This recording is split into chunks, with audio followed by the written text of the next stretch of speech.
सिंध हुकूमत का एक बहुत ज़बरदस्त प्रोजेक्ट है शाहराह शेख ज़ुल्फ़िकार अली भुट्टो, जिसको हम शाहराह भुट्टो भी कहते हैं। उसका चेयरमैन बिलाल भुट्टो ज़रदारी साहब ने इफ्तिताह किया और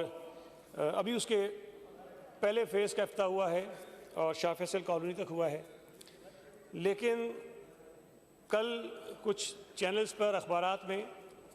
और सोशल मीडिया पर इस प्रोजेक्ट के मुतालिक कुछ गलत, मैं समझता हूँ कि इन्फॉर्मेशन जो है लोगों को दी गई और जो सोशल मीडिया पे चीज़ें चली वो बड़ी गुमराहकुन भी हैं। तो मैंने कल दोबारा उस पूरी शाहराह का विज़िट भी किया और वो तमाम पॉइंट्स जो सोशल मीडिया पर गुमराहकुन हैं, जो लोगों को फैलाए जा रहे हैं, वो सारे देखे और अपनी वीडियो बनाकर उसमें लोगों को आगाही देने की कोशिश भी की है। मैं चाहूँगा कि चूँकि ये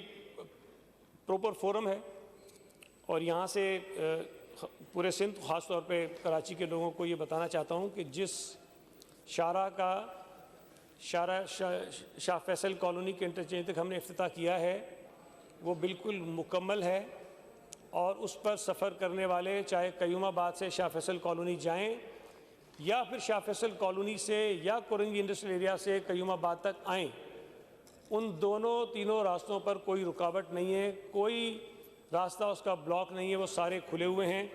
लेकिन मैं सिर्फ ये बताना चाहता हूँ कि उस वीडियो में जो एक सड़क दिखाई गई कि जिस पे बैरियर्स थे, जो ब्लॉक थी, वो सड़क इसलिए बंद है और बंद रहेगी मार्च तक कम से कम, कि जो अगर आप कोरंगी इंडस्ट्रियल एरिया की तरफ से आते हैं तो वहाँ से एक लूप बनाया गया है जो आपको कायदाबाद और M9 की तरफ लेकर जाता है। उस सड़क को हमने बंद इसलिए रखा है कि वो सड़क उस तरफ जाती है जहाँ अभी सड़क ये ज़ेर तामीर है और वहाँ किसी को जाने की इजाज़त नहीं है और नहीं देनी चाहिए हमें, आगे जाके वो स्टकअप हो जाएंगे, फंस जाएंगे। लेकिन सोशल मीडिया पे ये बताया जा रहा है कि इन्होंने इफ्तिताह कर दिया, लेकिन ये देखें कि इन्होंने रास्ता बंद किया हुआ है और हम इस पर जा नहीं सकते हैं। तो जिन दोस्तों ने कोरंगी इंडस्ट्रियल एरिया की तरफ से आना है और शाहराह भुट्टो पे सफ़र करना है तो वो थोड़ा आगे जाएंगे, वहाँ से यू टर्न लेंगे और यू टर्न लेने के बाद उनके लिए रास्ता मौजूद है, वो कयूमाबाद की तरफ आ सकते हैं। इसी तरह से जो एयरपोर्ट की तरफ से लोग आते हैं, जो ट्रांसपोर्ट गाड़ियाँ आती हैं, वो उसी रास्ते से कोरंगी इंडस्ट्रियल एरिया की तरफ जब जा रहे होंगे तो शाहराह भुट्टो का ब्रिज क्रॉस करेंगे तो लेफ़्ट पे वो रास्ता है, उस रास्ते शाहराह भुट्टो के ऊपर चढ़ने के लिए वो रास्ता मौजूद है, वो वहाँ से जा सकते हैं। सिमिलरली कयूमाबाद की तरफ से जो लोग आते हैं उनके लिए कोई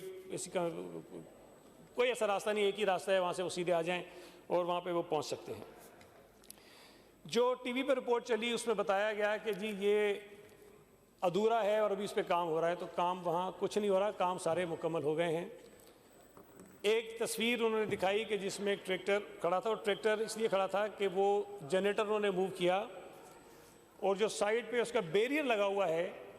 उस बैरियर की उनको लगा कि अलाइनमेंट ठीक नहीं है, तो वो अलाइनमेंट ठीक कर रहे थे, इसलिए कि उसके लिए आपको मशीनरी इस्तेमाल करनी पड़ती है और मशीनरी जनरेटर के ज़रिए उन्होंने इस्तेमाल की, वो वहाँ पर थोड़ी देर के लिए वो काम हुआ। एक और इशू है जिसको मैं मानता हूँ, कल भी मैंने देखा और इसको मैं डिनाई नहीं कर सकता हूँ कि उस शाहराह पर मोटरसाइकिल, रिक्शा और चिंची पर पाबंदी है। पाबंदी इसलिए है कि एक तो वो जो शाहराह है उसका मयार मोटरवे का है, उसके स्टैंडर्ड सारे मोटरवे के हैं और किसी मोटरवे पर मोटरसाइकिल, रिक्शा और चिंची को चलने की इजाज़त नहीं है। उसका सबब ये है कि यहाँ जो गाड़ियाँ सफ़र करेंगी उनकी रफ़्तार काफ़ी होती है और बीच में कोई स्पीड ब्रेकर, कोई रुकावट कुछ भी नहीं है। तो अगर 100 किलोमीटर की रफ़्तार से कोई गाड़ी जा रही होगी, 90 किलोमीटर की रफ़्तार से कोई बस या ट्रक जा रहा होगा तो हादसात के इम्कानात होते हैं। इसलिए मोटरसाइकिल, रिक्शा और चिंची को मुकम्मल तौर पर यहाँ बंद किया गया है। लेकिन कल वहाँ पर मोटरसाइकिलें मैंने कुछ देखी और ज़ाहिर है पहले दिन भी वहाँ से कुछ चल रही थी, तो मैं इस फोरम के ज़रिए भी तमाम मोटरसाइकिल इस्तेमाल करने वाले दोस्तों से, रिक्शे इस्तेमाल करने वाले दोस्तों से, चिंची इस्तेमाल करने वाले शहरियों से ये गुजारिश करना चाहता हूँ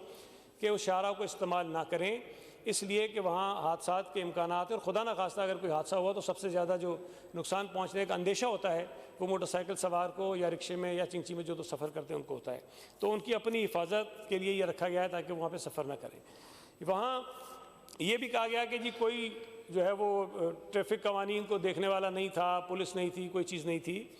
तो ट्रैफिक कवानीन को वहाँ चेक करने के लिए कोई आपको शायद नज़र तो आ जाएंगे कुछ पुलिस वाले, लेकिन वहाँ रोका किसी को नहीं जाएगा।